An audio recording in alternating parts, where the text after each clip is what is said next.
Hare Krishna.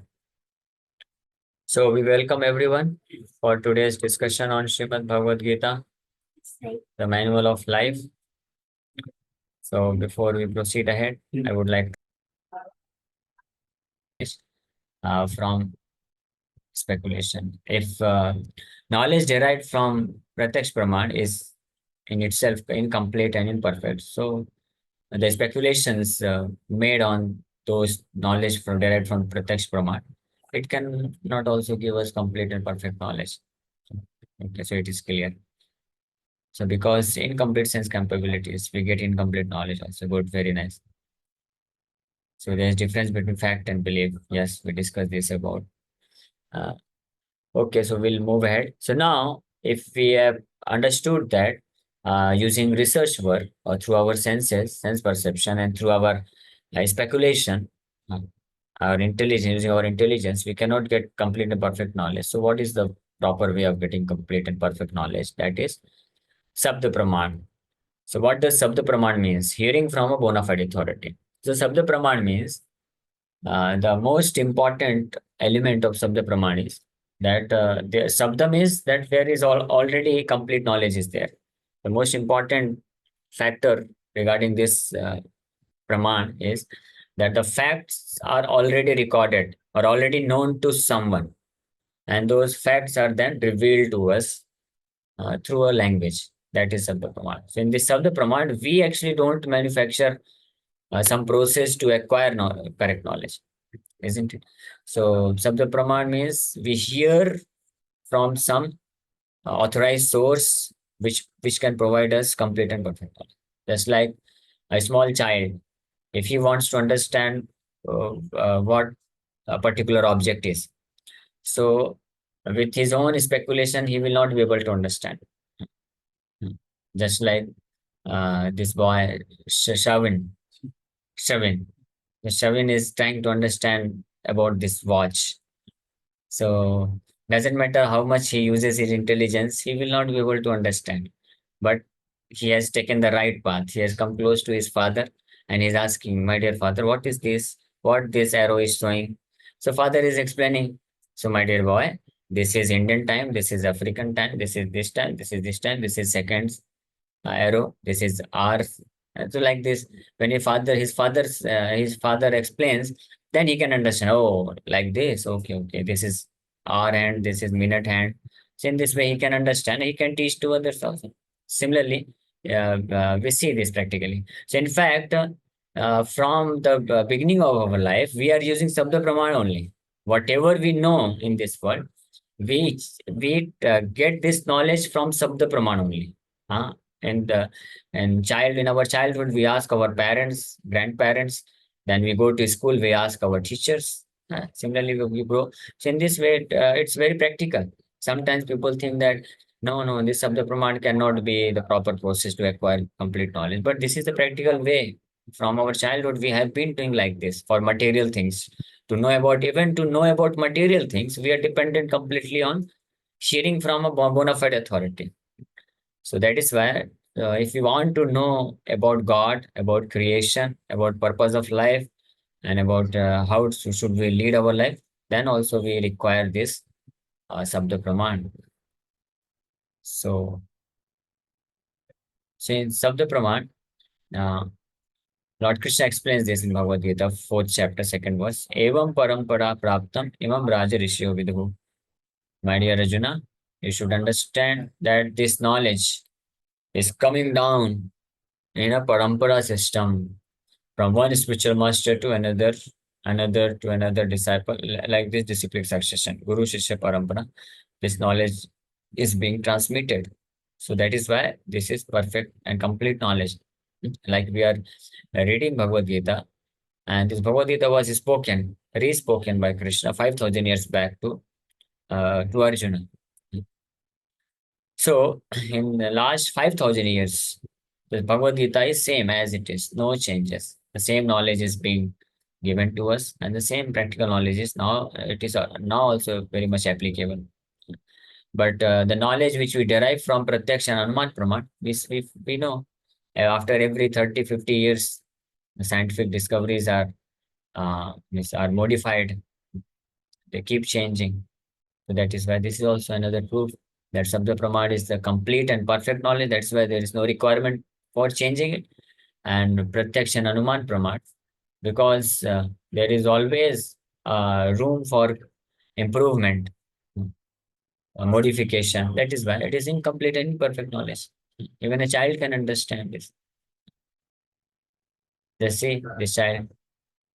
You are seeing this child. She wants to know, how can a child know who his father is?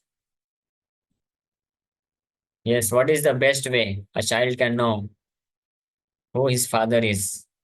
Yes, can anybody tell? What is the best way if a child wants to know? Should he go to laboratory and do some research? Authorized means mummy bona से fide. पूछेगा. Ask to her mother. Yeah, that is the best way. The child should ask his mother. Mother can very easily tell who his father is. Complete and perfect knowledge. That is the proper way. But if somebody thinks, no, we will check your genes and tell you who your father is, then just see how much time it will take. Genetic fingerprint takes 800 years to identify a lot of 200 men, one of whom is likely to be your father. If you go by DNA test, then more than 6 billion, more than maybe 4, 5 billion men, 7 billion population. So the 4 billion, approximately 4 billion men, you will have to do DNA, genetic finger test, and it will take 800 years. And then they will tell you among 200 men, one is likely to be your father. So this is the way of Pratyaksh and Anuman Praman. So who will do this? Nobody would like to do this. The simple, just ask your mother, she will tell. Similarly, so God is our Supreme Father, and Vedas, Bhagavad Gita, Bhagavatam, and Vedic literatures are our mother. So Vedas can give us uh, GK, God knowledge, not just general knowledge. The Vedas can provide us this knowledge.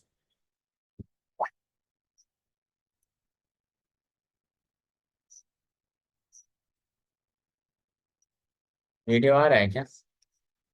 Sound नहीं आ रहा ना? Okay, wait.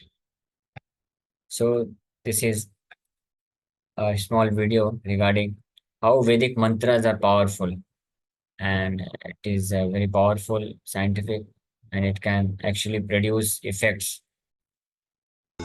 Such as the power of mantras. We all recognize the power of sound itself by its effects, which can be quite dramatic.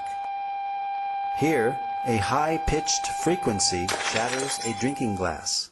So, we can easily understand that loud sounds can produce substantial reactions. It is commonly believed that mantras can carry hidden power, which can in turn produce profound effects. The ancient Vedic literatures are full of descriptions of weapons being called by mantra.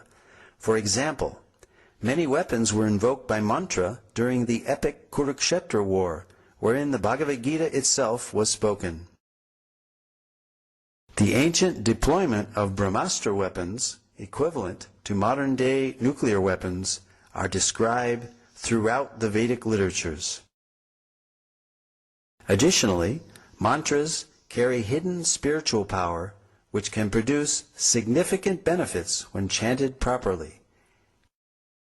Indeed, the Vedas themselves are sound vibrations in literary form and carry a profound message. Yeah, so in this video we saw how these Vedic mantras, they produce such an immense and powerful effect that if somebody is genuinely practicing it, he can derive a lot of benefit, and transformation of knowledge can happen. Each and every mantras which are mentioned, given in the Vedas, um, there is some process to attain perfection in chanting those mantras. And after attaining perfection, one can actually utilize it for its purpose.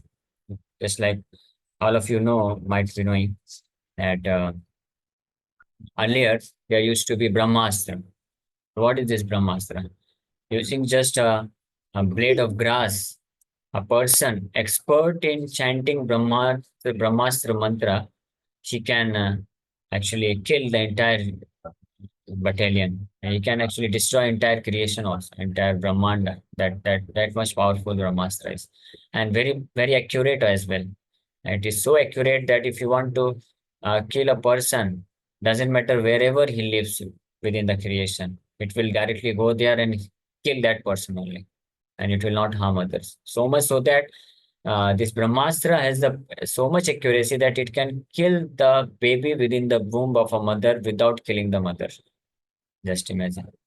And we hear it from Mahabharata. Ashwathama released a Brahmastra which went inside the womb of Mother Uttara and killed Parikshit Maharaj. Of course, it could not kill because Lord Krishna protected.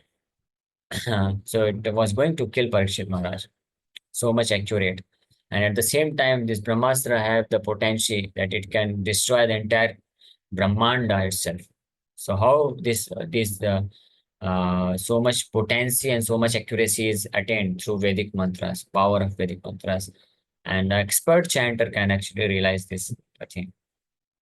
So it's so powerful. Like you might have heard about the snake charmers. So they practice these charming mantras, and when they perfect their mantras, then they are able to control snakes, poisonous snakes. It's possible. Similarly, these are there are two kinds of mantras: spiritual mantra and material mantras. Material mantras can manipulate about material elements, can manipulate only material elements. But there are spiritual mantras which can to give you spiritual benefits, so much so that you can get liberated from this material entanglement. And the best of all spiritual mantras is Hare Krishna Maha Mantra. So when somebody chants Hare Krishna, Krishna Krishna, Hare Hare, Hare Ram, Ram Ram, Hare Hare. So the more he chants attentively and perfectly without offense, he can derive greatest benefit from this chanting of this Maha Mantra. What is the greatest benefit? He can control the Supreme Lord. That is the benefit. The snake charming mantras, when one attains perfection, he can control snakes, poisonous snakes. So there are mantras using which one can even control demigods. Like Kunti Maharani, she got mantras by which she could call any demigod. By the mercy of Durvasa Rishi, she got this mantra. So out of curiosity, she called sun god, then Indra, Indra also she called, and Vayu also she called. So and they came and they gave her sons. These five Pandavas are sons of demigods. That's why they had so much power. So similarly, if one perfects his chanting of Hare Krishna Mahamantra, so with this perfection of chanting of Hare Krishna Mahamantra, one can call Krishna God, Supreme Lord, and one can control him. Not in the sense of controlling to make him means whatever you want to do. No, but in the sense of with love and affection, one can control the Supreme Lord. So these mantras have got immense power, and we have many proofs regarding this knowledge mantras. The Vedic mantras are so potent; it gives us knowledge and as well as it's science, Vigyan. That's why Krishna says in Bhagavad Gita, Jnana Vijnana Sahitam. It says. So, like in this world, we have material education system. So there is some process by which a student can gradually get educated, properly educated, and he can derive benefits by going to school, college, universities. Similarly, there is very process of learning also, and there are authorized colleges, Vedic colleges. Uh, they are known as parampara or sampradaya. The sampradaya or a parampara means authorized college, universities, and there are professors. Means one was heard from his guru. The spiritual masters are professors of these colleges, and there are textbooks like Vedic texts like Bhagavad Gita. So similarly, in a spiritual circle, this knowledge is derived. So advanced knowledge in the Vedas. Yeah. So in Vedic literatures, we have two kinds of knowledge, material as well as spiritual. Just like I was mentioning about some Brahmastras and so many other astras are mentioned in Vedic literatures. So this is one of the Vedic knowledge, which is no more now practiced. But there are few material knowledge from Vedas, which we still practice. So in the Vedic literatures, there are Viman Shastras. University of California at Irvine, April 2017. Aerospace engineer Travis Taylor has obtained a model of an aircraft whose design specifications are based solely on information gleaned from ancient Indian texts that are believed to have been formally set to writing in 500 BC. He is going to subject it to wind tunnel analysis to determine if it is a viable flying machine. The aircraft model, created using details garnered from the ancient Indian texts, has proven to be flight-worthy. Is it possible that by studying the ancient Indian texts, we may be able to recreate advanced technology that existed thousands of years ago in India? Ancient astronaut theorists suggest that the texts may also contain details for advanced spacecraft. So regarding Viman Shastra, they are doing this research because using our own mechanical way of this uh, Viman aeroplane Sputniks, what we make. So we are unable to go even to nearest planet. But if somebody refers to Vedic text, Viman from Viman Shastras, one will be through mantras, subtle signs. One can even cross beyond this material universe. So all these things are mentioned in Vedic literatures.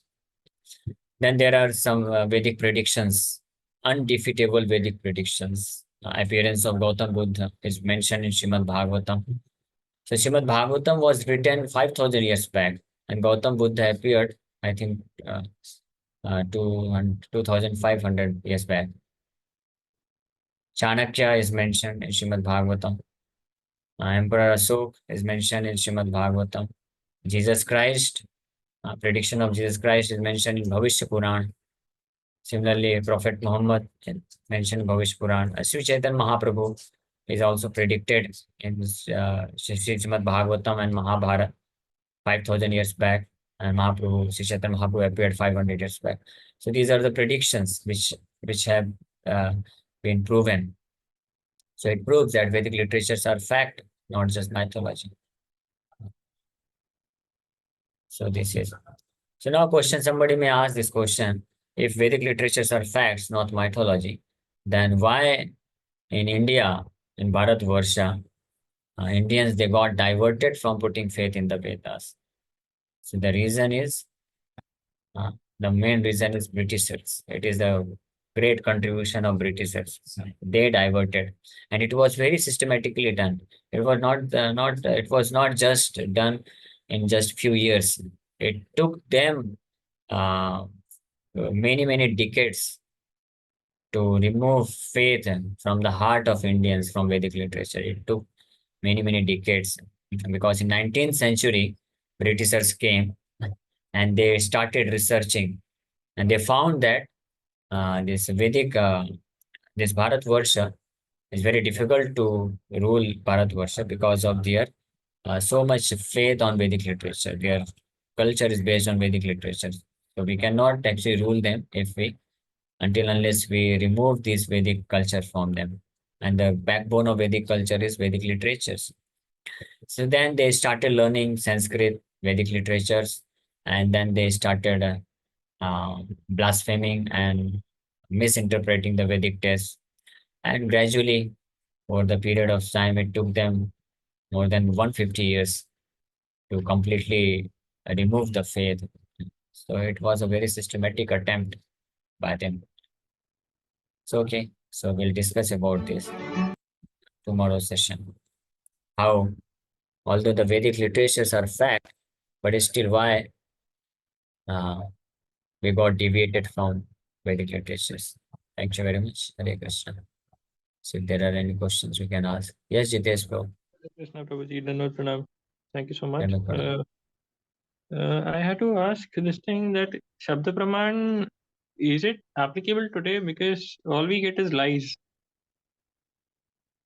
Even if we say Yeah, something or ask something, except for the Krishna devotees and Prabhujis like you, so all we get is lies from the world. So where does yeah. So that is why the most important criteria before accepting Sabda Praman is the most important element of this way of gaining knowledge is that it must come from a bona fide authority. Bona fide authority means a recognized or perfect authority, Vedic authority.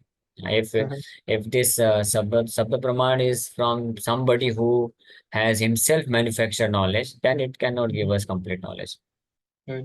The But authority, bona Prabhuji, fide authority should be Vedic literature, and the persons who are teaching this, they must also be fully well versed, and they must be sincere enough. They must be devotees of the Lord. but Prabhuji, in the world we have heard in Kali Yuga, the only pillar that exists is the truth. Yeah. So truth also does not exist to a lot of levels, at least Yes. among the general public. Yeah. So there are many who cheat others. So it is our duty to use our own intelligence and understand. That is why Krishna has given us intelligence, which whose main function is to reason, just like you are asking. Yeah. So we can only accept reasonable things, reasonable facts. That's why faith is required, but we should put reasonable faith, not just blind faith. Anyone who comes and says, "I'm Falana Falana Sadhu and Sant, and I'm speaking from this Vedic literature," so we should ask Praman in which verse and from which university you belong. Just like you don't go to any person and say that you teach me. No, you try to find out whether he is authorized or not. So authority is very much important. So we discussed this sampradaya. It will come in a later session in more detail. That Vedic literature knowledge should be gained from somebody. This Vedic knowledge should be gained from somebody who is coming in proper disciplic succession, proper sampradaya. There are total four sampradayas that we'll discuss tomorrow. Uh-huh. Okay. Right. Hare Krishna. Hare Krishna. Yes, there are some more questions. First, I'll take questions from students. Before that, there's okay announcement. We'll do later. So,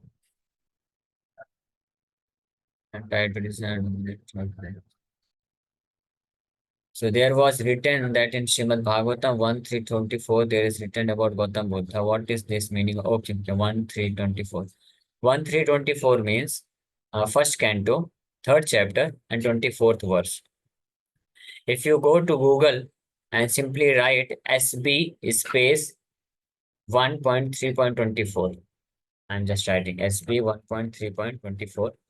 So you will get the link and you can directly go and read also. You will understand SB 1.3.24. I'll share the screen, you will understand. So in this way, you can go and read it by yourself. See, I have typed in Google SB 1.3.24. One refers to first canto, third chapter, 24th verse. The first link, Veda base, is coming. It's ISKCON's authorized website where you will get Prabhupada's books, SB 1.3.24. So this is first canto, third chapter, 24th number verse. It says, Tatah kalau sampravritte sammohaya sudadisham buddho namnanjana sutaha ekateshu bhavishyati buddho.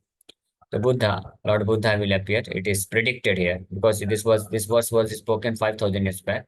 So here, Sukadeva Goswami says, Bhavishyati, he will take birth.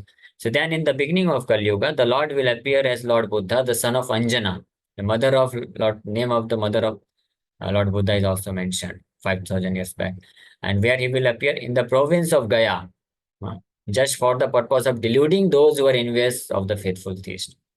So the purpose is also mentioned. And the mother of Lord Buddha's, that name is also mentioned. The area where he will appear, it is also mentioned. His name is also mentioned. And not only this entire purport, if you read, you will understand what was his purpose. Although uh, he came to defy the authority of God, but he himself is God. So we don't follow his instruction because he came in the guise of an atheist. His purpose was something else. But main point here is that these predictions are there in Srimad Bhagavatam, and it happened. So we know that Srimad Bhagavatam is a fact. Okay, next question. If it takes 150 plus years for them to brainwash, how much time would it take for reinstate the real original data that our culture? Okay, so Mata is asking if Britishers took many decades to brainwash us from Vedic literature, how much time it will take to reestablish our dharma, Vedic culture.